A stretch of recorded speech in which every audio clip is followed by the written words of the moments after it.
यह Bible faith express है, जो बाइबल कहानियों और विश्वास को समर्पित एक पारिवारिक चैनल है। ईश्वर पर विश्वास रखो। बाइबल फेथ एक्सप्रेस में हमारे साथ जुड़े और जानें कि आपका विश्वास कैसे जीवंत हो उठता है।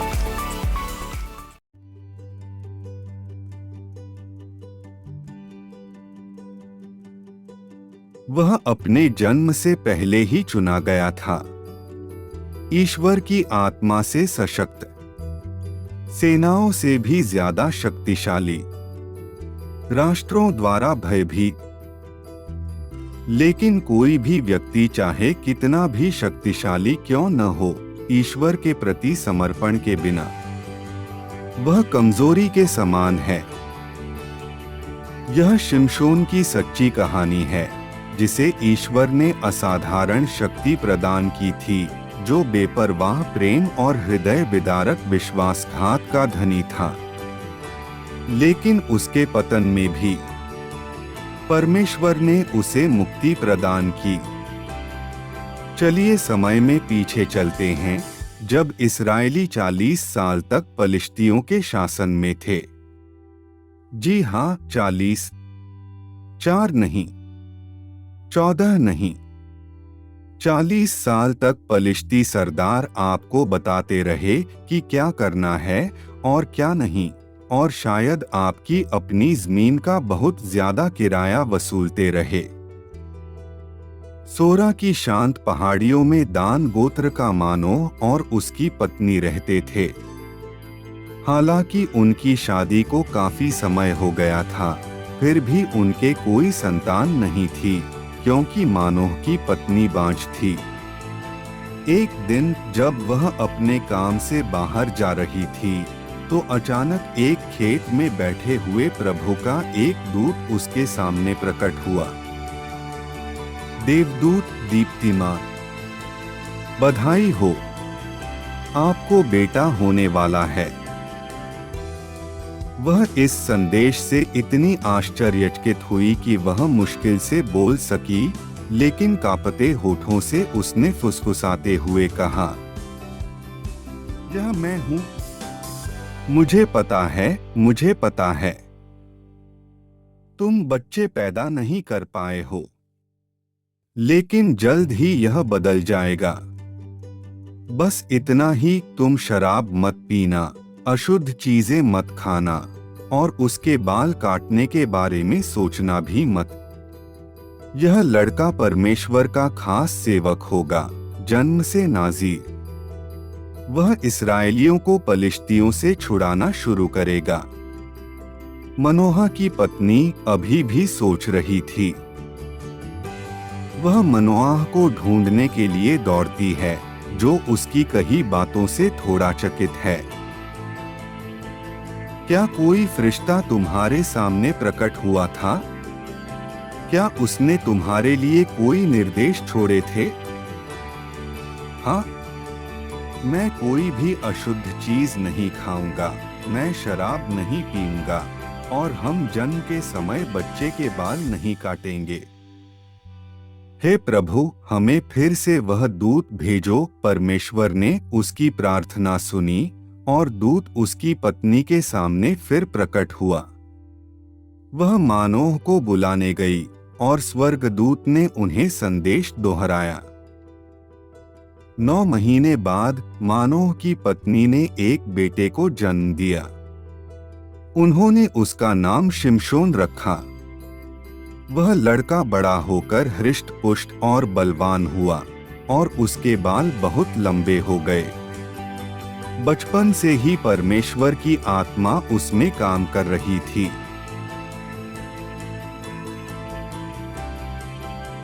युवा शिमशोन बड़ा हुआ और जल्द ही एक जवान आदमी बन गया। एक दिन जब शिमशोन बड़ा हो गया, तो उसने तिम्ना जाकर एक पलिश्ती स्त्री को देखा, जो एक खूबसूरत युवती थी।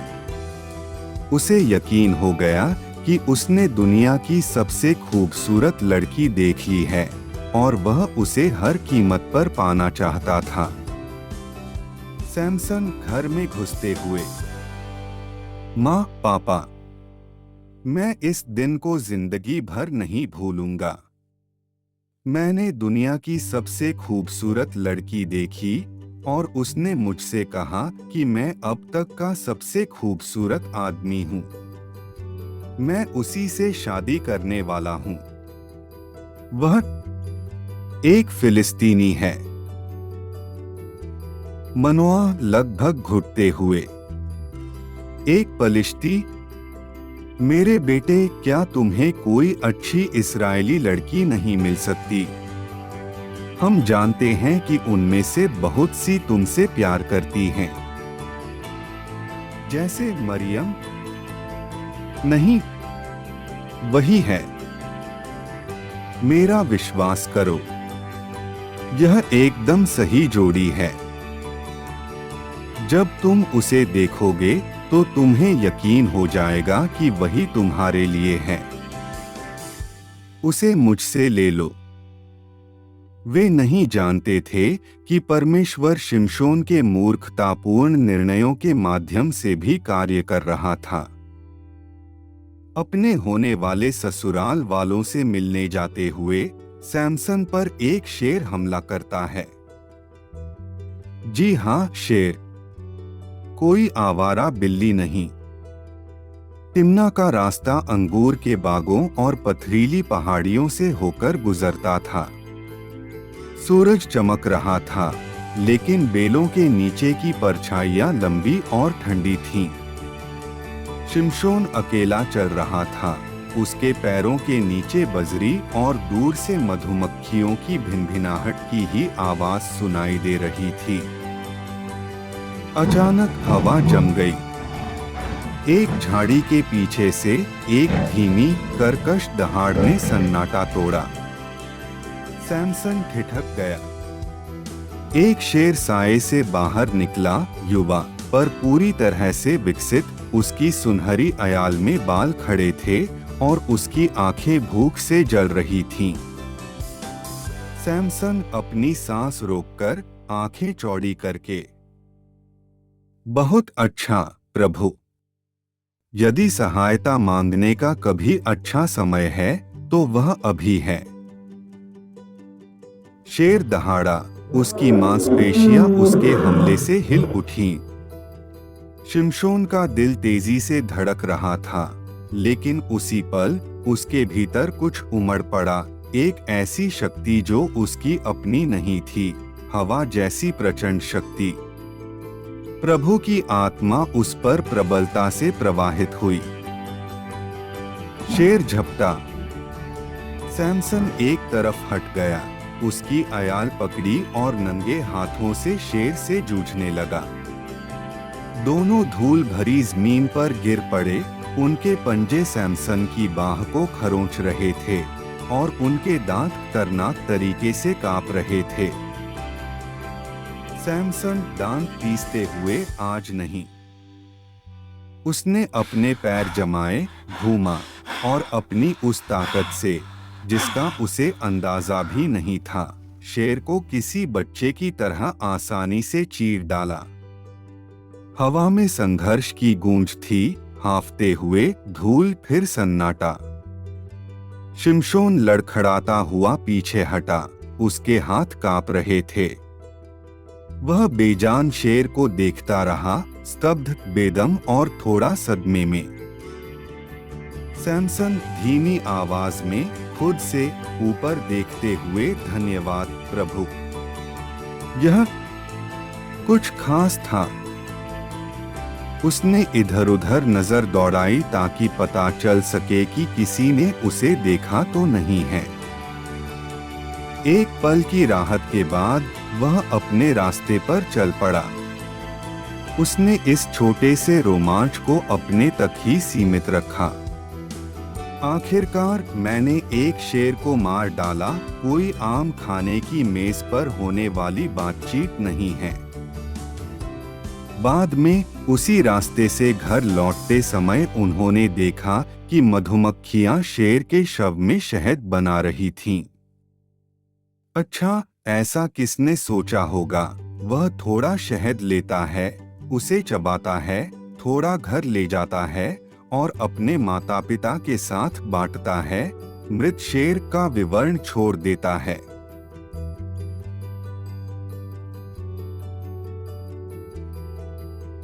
शिमशोन के माता पिता पलिश्ती लड़की के माता पिता से मिले और शादी की तारीख तय की गई। लड़की के परिवार ने 30 पलिश्तियों को शिमशोन के साथ दावत में जाने के लिए चुना। तिम्ना में शादी की दावत का दिन आ गया। एक शानदार दावत। मेजों पर भुने हुए मेमने, अंजीर और शहद की टिक्कियों की थालियां सजी हुई थीं। जैसे ही मेहमान पलिश्ती और इस्राएली लालटेनों की लड़ियों के नीचे एक दूसरे से मिले, हंसी और संगीत का माहौल गूंज उठा। अपने सबसे अच्छे कपड़े पहने शिमशोन बिल्कुल एक घमंडी दूल्हा लग रहा था, लेकिन उसकी आंखों में शरारत की चमक थी। शिमशोन भीड़ को संबोधित करने के लिए एक कप पकड़े हुए खड़े हैं। मेरे दोस्तों, चूंकि तुम पलिश्तियों को प्रतिस्पर्धा करना पसंद है, तो चलो थोड़ा मजा करते हैं। मेरे पास तुम्हारे लिए एक पहेली है। दावत खत्म होने से पहले इसे हल करो और मैं तुम सबको 30-30 नए वस्त्र दूंगा। लेकिन अगर तुम इसे हल नहीं कर पाए, तो तुम पर भी मेरे कर्ज होंगे। तुम क्या कहते हो? फिलिस्तीनी अतिथि एक अपने दोस्तों को आंख मारते हुए। फिलिस्तीन एक, हम स्वीकार करते हैं, लेकिन इसे हमारे लिए आसान मत बनाओ। पिछली बार जब मैंने एक पहेली हल की थी, तब मेरी दादी के दूध के दांत अभी भी बचे हुए थे। सामान्य हंसी। पलिश्ती 2 और इस्राएली रीति रिवाजों के बारे में कोई चालाकी भरे सवाल नहीं, ठीक है। चलो शिमशोन सुनो। सैमसन मुस्कुराता है, नाटकीय ढंग से एक घूंट लेता है और कहता है, खाने वाले से कुछ खाने को, बलवान से कुछ मीठा। मेहमान बुदबुदाते हैं, कुछ अपना सिर खुजलाते हैं। फिलिस्तीन 3 अपने पड़ोसी को धक्का देकर, क्या यह उन सुबह कौन चारों पैरों पर चलता है पहेलियों में से एक है? फिलिस्तीन 1, नहीं नहीं, मैंने यह पहले भी सुना है। जवाब है पनीर। यह हमेशा पनीर ही होता है। सैमसन हंसते हुए, इस बार नहीं। कथावाचक। दावत चलती रही। हर दिन मेहमान कोनों में इकट्ठा होकर संभावित जवाबों पर चर्चा करते रहे। फिलिस्तीन 2, ठीक है, इसके बारे में सोचो। क्या मजबूत और मीठा है? क्या मेरे चाचा ने बहुत अधिक मधु पी ली है? फिलिस्तीन 3, शायद यह एक चाल है। शायद समाधान समय है, या प्रेम, या मुझे नहीं पता, कर संग्रह करता। मेहमान हंसते हैं, कुछ अपनी आंखें घुमाते हैं। फिलिस्तीन 1, चलो उसकी पत्नी से पूछते हैं। उसे पता होना चाहिए। कोई भी आदमी अपनी नई पत्नी से कुछ नहीं छुपाता। शिमशोन की पत्नी असहज दिख रही है, उनका ध्यान भटकाने की कोशिश करती है। शिमशोन की पत्नी, शायद तुम्हें दावत का आनंद लेना चाहिए। क्या तुमने अंजीर की टिकिया खाई हैं?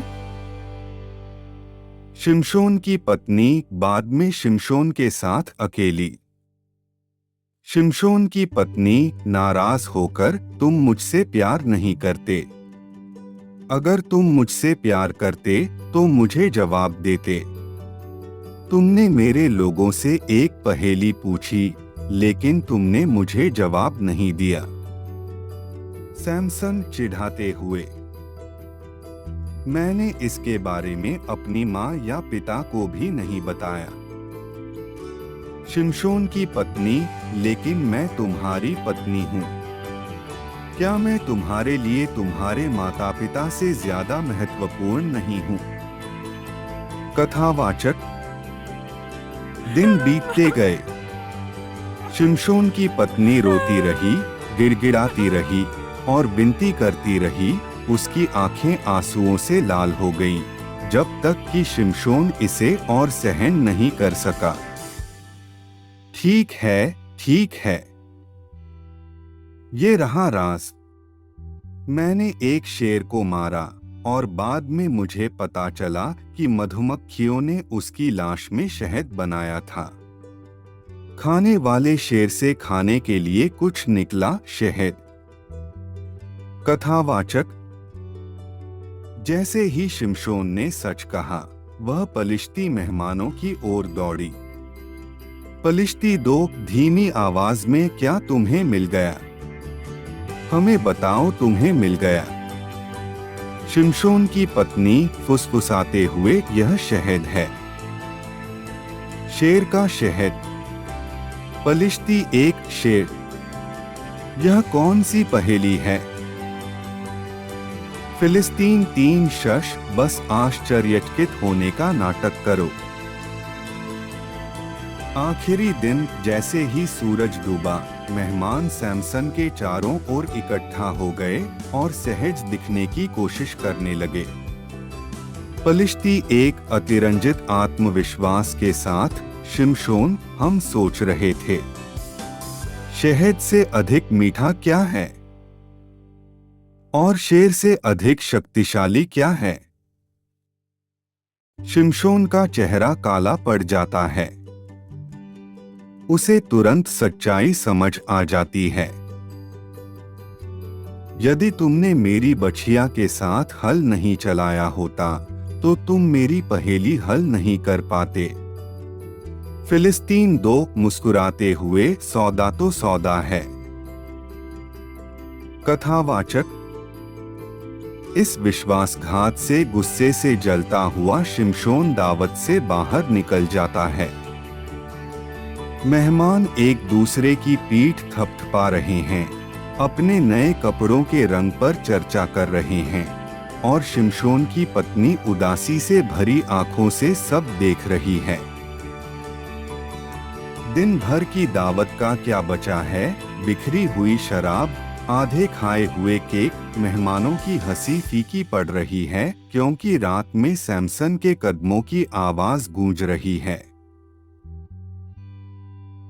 और इस प्रकार जो एक खेल के रूप में शुरू हुआ, वह कड़वाहट में समाप्त हुआ। शिमशोन के लिए, उसकी पत्नी के लिए और उन सभी के लिए जो उसकी सेनाओं में से एक और दो सेनाओं, पलिश्तियों के गौरव के बीच गोलीबारी में फंसने वाले थे। शिमशोन पलिश्तियों के नगर अश्कलोन गया, 30 आदमियों को साथ लाया और उनके वस्त्र ले लिए ताकि पहेली का हल पूरा हो सके। इस बीच उसकी पत्नी को उसकी गवाही के लिए दे दिया गया। दृश्य लोमड़ियां, लपटें और असफलताएं। बाद में सैमसन शांतिवली के रूप में एक बकरी लेकर लौटता है, लेकिन उसे पता चलता है कि उसकी पत्नी का एक नया पति है जो उसका फिलिपिनो सबसे अच्छा आदमी है। सैमसन क्रोधित होकर, इस बार यह व्यक्तिगत है। वह 300 लोमड़ियां पकड़ता है, मत पूछो कैसे, उन्हें दो दो करके बांधता है, उनकी पूंछों में मशाले बांधता है और उन्हें पलिश्तियों के खेतों में फेंक देता है। गेहूं, अंगूर के बाग, जैतून के बाग सब जला दिए जाते हैं। पलिश्तियों ने क्रोधित होकर उसकी पत्नी और पिता को जला दिया। शिमशोन ने एक बार फिर बदला लिया। उसने पलिश्तियों पर धावा बोल दिया और उनमें से कई को हरा दिया। जैसे जैसे हालात बदतर होते जाते हैं, यह आंख के बदले आंख और दांत के बदले दांत वाला मामला था। दृश्य 1000 फिलिस्तीन जबड़े की हड्डी की लड़ाई। शिमशोन एताम की चट्टान में एक गुफा में छिप जाता है, लेकिन पलिश्ती एक सेना इकट्ठा करते हैं और उसे घेर लेते हैं। यहूदा के लोग मुसीबत में नहीं पड़ना चाहते, इसलिए वे उसे ढूंढने के लिए 3000 आदमी भेजते हैं। यहूदी शिमशोन के पास आया और बोला, शिमशोन, तुम हमें खतरे में डाल रहे हो। हमें तुम्हारी निंदा करनी चाहिए। ठीक है, लेकिन कसम खाओ कि तुम मुझे खुद नहीं मारोगे। रस्सियों से बंधा हुआ सैमसन को छुड़ाया जाता है। पलिश्ती सेना हथियारों की चमक के साथ पत्थरों से गूंजती हुई झपट्टा मार। नई रस्सियों से बंधे हाथ शिमशोन सीधा खड़ा भीड़ को देख रहा था। जब वह लेही पहुंचा तो पलिश्ती योद्धाओं ने उसका मजाक उड़ाया। कुछ ने उसके पैरों पर पत्थर फेंके तो कुछ शेखी बघारते हुए कहने लगे कि आखिरकार उन्होंने उस आदमी को पकड़ ही लिया जिसने उनके खेत जला दिए थे और उनका घमंड चूर चूर कर दिया था। शिमशोन धीमी आवाज में, लगभग अपने आप से, प्रभु, मुझे आप पर भरोसा है। मैं भले ही बंधा हुआ हूँ, लेकिन मुझे पता है कि आपके पास और भी बहुत कुछ है। अचानक परमेश्वर की आत्मा उस पर उतरी और उसे बांधने वाली रस्सी उससे ऐसे गिर पड़ी मानो आग से जल गई हो। फिलिस्तीन सैनिक वह खुला घूम रहा है। उसे पकड़ो। शिमशोन की नजरें जमीन पर पड़ी, हथियार ढूंढते हुए। वहां धूल में आधी दबी एक गधे के जबड़े की हड्डी थी जो धूप में सफेद हो गई थी। तलवार नहीं, भाला नहीं, पर काम तो चल ही जाएगा। उसने जबड़ा पकड़ लिया और पलिश्तियों की आती हुई लहर का सामना करने के लिए मुड़ गया। शिमशोन चिल्लाते हुए, तो फिर आओ। पहला सैनिक उस पर झपटा, लेकिन शिमशोन ने उसके जबड़े पर इतनी जोर से वार किया कि वह तुरंत गिर पड़ा। उसके बाद दूसरा भी आया। शिमशोन झुका, घूमा और वार किया। पलिश्ती योद्धा बार बार उन पर हमला करते रहे और शिमशोन बार बार उनका सामना करता रहा और उनकी ताकत उसे उफनती नदी की तरह घेर लेती रही। युद्ध एक बवंडर की तरह था। धूल उड़ रही थी, धातुएं खड़खड़ा रही थीं, युद्ध की चीखें थम सी गई थीं। जबड़े धूप में चमक रहे थे, हेलमेट और ढालें गिर रही थीं और सैनिक लड़खड़ा रहे थे। पलिश्ती कप्तान आदेश देते हुए, उसकी आवाज टूट गई, उसे घेर लो, उसे भागने मत दो। लेकिन शिमशोन प्रकृति की शक्ति की तरह आगे बढ़ रहा था, चकमा दे रहा था, वार कर रहा था, कभी धीमा नहीं पड़ रहा था। एक एक करके पलिश्ती गिरते गए, जब तक कि 1000 आदमी पहाड़ी पर बिखर नहीं गए। अंततः जब मैदान में सन्नाटा छा गया, तो शिमशोन अकेला खड़ा था। उसका माथा पसीने से तर था, उसका जबड़ा अभी भी उसके हाथ में जकड़ा हुआ था। मैदान हथियारों और ढालों से अटा पड़ा था और युद्ध की गूंज शांत हवा में गूंज रही थी। सैमसन अपनी सांस पकड़ते हुए, स्वर्ग की ओर चिल्लाते हुए, गधे के जबड़े की हड्डी से मैंने 1000 आदमियों को मार गिराया है। जब वह कह चुका, तब उसने जबड़े की हड्डी नीचे फेंक दी और उस स्थान का नाम रामतल ही रखा गया। शिमशोन को अचानक प्यास लगी और वह थका हुआ था, लेकिन पानी का कोई स्रोत नहीं था। उसने परमेश्वर को पुकारा, प्रभु, आपने मुझे यह विजय दिलाई है। क्या अब मैं यहाँ प्यास से मर जाऊंगा? और उसी क्षण परमेश्वर ने जमीन में एक छेद कर दिया। ताजा पानी फूट पड़ा और शिमशोन घुटनों के बल गिर पड़ा और खूब पानी पीने लगा, मानो उसी के हाथ से पुनर्जीवित हो गया हो जिसने उसे महानता के लिए बुलाया था। गाजा के द्वार। शिमशोन, जो मुसीबतों से कभी सुरक्षित नहीं रहा, गाजा जाता है और एक स्त्री के घर में रात बिताता है। हथियारबंद पलिश्तियों ने घर को घेर लिया है और सुबह निकलते ही उसे मार डालने की नीयत से उसे घेर लिया है। लेकिन आधी रात को शिमशोन उठता है, शहर के फाटकों को उनके कब्जों से उखाड़ देता है और उन्हें एक पहाड़ी पर ले जाता है। एक पलिश्ती रक्षक, क्या हमारे द्वार अभी अभी हट गए हैं? डेलिला का धोखा और विश्वासघात। फिर शिमशोन को दलीला नाम की एक बेहद खूबसूरत युवती से प्यार हो जाता है, जो ज़ेब्रा जैसी धारियों वाली लड़की को भी अपनी ओर आकर्षित कर सकती है। पलिश्ती सरदारों ने उसे एक आसान सा प्रस्ताव दिया, उसका राज पता कर लो और हम तुम्हें अमीर बना देंगे। डेलिला हर संभव कोशिश करती है। प्रिय सैमसन, वास्तव में तुम में इतनी ताकत क्या है? मुस्कुराते हुए नए धनुष के तार। अगर आप मुझे इनसे बांधेंगे तो मैं अपनी सारी ताकत खो दूंगा। दलीला ने कोशिश की।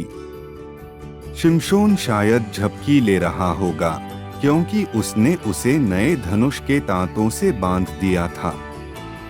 फिर वह चिल्लाई, शिमशोन, पलिश्ती तुम्हें पकड़ने आए हैं। उसने धनुष के तांते तोड़ दिए। उसने नए तांतों से कोशिश की, करघे पर अपने बाल गूंथ लिए, लेकिन कुछ भी काम नहीं आया। वह उसे दिन ब दिन परेशान करती रही। तुमने मुझसे झूठ बोला, तुमने कई बार मेरा मजाक उड़ाया। अगर तुम मुझसे कुछ छिपाते हो तो तुम कैसे कह सकते हो कि तुम मुझसे प्यार करते हो? सैमसन कराहते हुए, ठीक है, ठीक है, मैं अब और बर्दाश्त नहीं कर सकती। हम सब बेकार की बात पर झगड़ रहे हैं। बस अब सब खत्म। मेरे सिर पर कभी उस तरह नहीं चलना चाहिए। अगर मेरे बाल झड़ गए तो मेरी ताकत भी चली जाएगी। दलीला जानती है कि उसके पास हल है। जब शिमशोन सो रहा होता है तो वह एक नाई को बुलाती है। काटो, काटो, काटो। शिमशोन की सारी ताकत खत्म हो जाती है। पलिश्ती बाहर कूद पड़ते हैं, उसकी आंखें निकाल लेते हैं और उसे जंजीरों में जकड़कर घसीटते हुए ले जाते हैं। दृश्य सैमसन की अंतिम लड़ाई। समय बीतता गया। शिमशोन के बाल बढ़ने लगे। पलिश्तियों ने अपनी जीत का जश्न मनाने के लिए एक भव्य दावत रखी और शिमशोन को भी उसमें शामिल होने के लिए आमंत्रित किया। पलिश्ती मनोरंजन करता, देवियों और सज्जनों, मैं तुम्हारे सामने पराक्रमी शिमशोन को प्रस्तुत करता हूँ, जिसका सामना करने से कुछ समय पहले तक हमारे अनुभवी योद्धाओं की सेना युद्ध में डरती थी। वह यहूदियों का प्रशंसित योद्धा था। वह व्यक्ति जिसने बिना तलवार या भाले के अकेले ही हमारे 1000 सैनिकों को मार डाला, वह अब पूरी तरह तुम्हारा है, दावतों और सार्वजनिक अपमान के लिए उपलब्ध है। उसे हमारा थोड़ा मनोरंजन करने दो, शायद कोई विशेष छलांग भी लगा दे या कोई नृत्य भी कर दे। हे पलिश्ती, उसकी आंखें चली गई हैं और उसकी शक्तियां भी चली गई हैं। आज जान लो कि हमारे देवता सचमुच अधिक शक्तिशाली हैं। शिमशोन एक सेवक के साथ फुसफुसाता है, मुझे खंभों के पास खड़ा करो ताकि मैं उनमें से एक पर टिक सकूं। वह धीरे से प्रार्थना करता है, हे प्रभु मुझे स्मरण कर, बस एक बार और मुझे शक्ति दे। शिमशोन खंभों पर हाथ रखे पूरी ताकत से धक्का देता है और चिल्लाता है, हे प्रभु मुझे पलिश्तियों के साथ मरने दे। मंदिर कराह उठता है, छत गिर जाती है और हजारों लोग, जिनमें सभी पलिश्ती सरदार भी शामिल हैं, कुचले जाते हैं और शिमशोन खुद मर जाता है। उसने 20 साल तक इस्राएल का नेतृत्व किया था। अपने अंतिम क्षणों में शिमशोन ने अपने पागलपन के वर्षों में जितना किया था उससे कहीं ज्यादा किया। उसके परिवार ने उसे सम्मान के साथ दफनाया और उसकी कहानी एक किंवदंती बन गई, ताकत, गलतियों और एक ऐसे ईश्वर की कहानी जिसकी योजनाएं अचूक हैं। अंतिम चिंतन। शिमशोन पूर्ण नहीं था, बिल्कुल नहीं, फिर भी परमेश्वर ने उसका उपयोग किया। यह हम सभी के लिए एक सबक है। परमेश्वर हमारी शक्ति के माध्यम से कार्य कर सकता है। वह पृथ्वी पर अपने उच्च उद्देश्यों को पूरा करने के लिए हमारी अनाड़ीपन, हमारी ठोकरें और यहाँ तक कि हमारे पतन का भी उपयोग कर सकता है। जिसे उसने बहुत कुछ दिया है, उससे वह बहुत कुछ अपेक्षा भी करता है। परमेश्वर उन सभी से विनम्रता और पूर्ण समर्पण की अपेक्षा करता है जिनमें उसने अपना महान प्रेम और शक्ति निवेशित की है। वह उन सभी से, यहाँ तक कि अपने सभी लोगों से अधिक की अपेक्षा करता है जिनका वह उपयोग करता है। दलीला प्रतीकात्मक है। वह पुरुष या स्त्री हो सकती है। दलीला के आसपास रहने पर भले ही वह कोमल हो, लेकिन यह कोमलता जल्दी ही एक कड़वा और दर्दनाक स्वाद छोड़ जाती है जिसे उसके मुंह से और उसके जीवन से मिटाया नहीं जा सकता। हर शिमशोन दलीला से दूर भाग जाए। अगर आप और भी बाइबल से जुड़े रोमांच, हास्य और हमारे जैसे अपूर्ण नायकों से भरे रोमांच देखना चाहते हैं तो सब्सक्राइब करना, घंटी बजाना और इन कहानियों को अपने परिवार के साथ शेयर करना न भूलें। देखने के लिए शुक्रिया और याद रखें, परमेश्वर असाधारण कामों के लिए साधारण लोगों का इस्तेमाल करना पसंद करता है। देखने के लिए धन्यवाद। अभी सब्सक्राइब करें, हमें इसकी जरूरत है। कृपया सब्सक्राइब करें, लाइक करें और शेयर करें।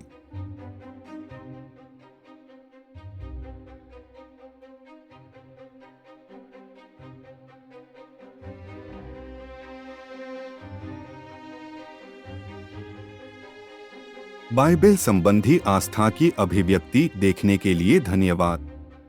एपिसोड को लाइक, सब्सक्राइब और अपने प्रियजनों के साथ शेयर करना न भूलें। आस्था या विश्वास होना।